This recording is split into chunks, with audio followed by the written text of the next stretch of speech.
నమస్తే, welcome to E6 TV. నేను మీ మధు.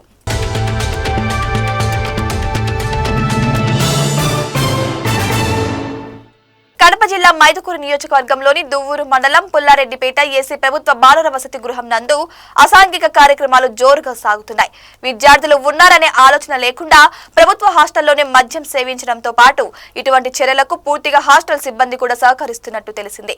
ఈ విషయం తెలుసుకున్న E6 టీవీ రిపోర్టర్స్ చేసిన స్ట్రింగ్ ఆపరేషన్ లో భయంకరమైన నిజాలు బయటపడ్డాయి.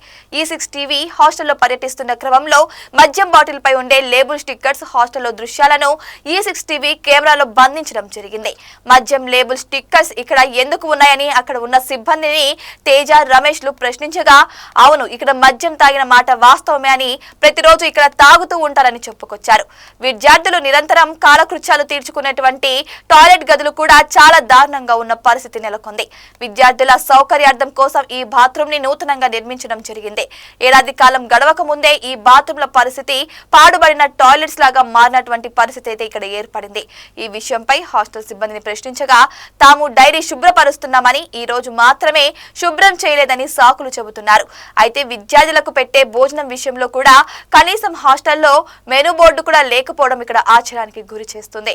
మెనూ ప్రకారం కేటాయించకుండా వారికి ఇష్టం వచ్చినట్లు విద్యార్థులకు భోజనాలు పెడుతున్న పరిస్థితి ఇక్కడ ఏర్పడింది. ఈ హాస్టల్లో జరుగుతున్న పరిణామాలపై ASW కూడా సహకరిస్తున్నట్టు, అంతేకాకుండా ASW కనుసైగల్లోనే ఈ వ్యవహారం అంతా జరుగుతుందని కూడా తెలుస్తుంది. హాస్టల్ వార్డెన్ విధులకు హాజరు కాకుండా నిర్లక్ష్యంగా వ్యవహరిస్తున్నట్టు కూడా తెలుస్తుంది. విద్యార్థుల పట్ల బాధ్యత లేకుండా ప్రవర్తిస్తున్నటువంటి హాస్టల్ వార్డెన్ పై, హాస్టల్లో పనిచేసేటువంటి సిబ్బందిపై అధికారులు వెంటనే స్పందించి విచారణ జరిపి ఇతనిని తక్షణమే విధుల నుంచి తొలగించాలని కూడా కోరుతున్నారు. ఇటువంటి మరిన్ని అప్డేట్స్ కోసం చూస్తూనే ఉండండి E6 టీవీ.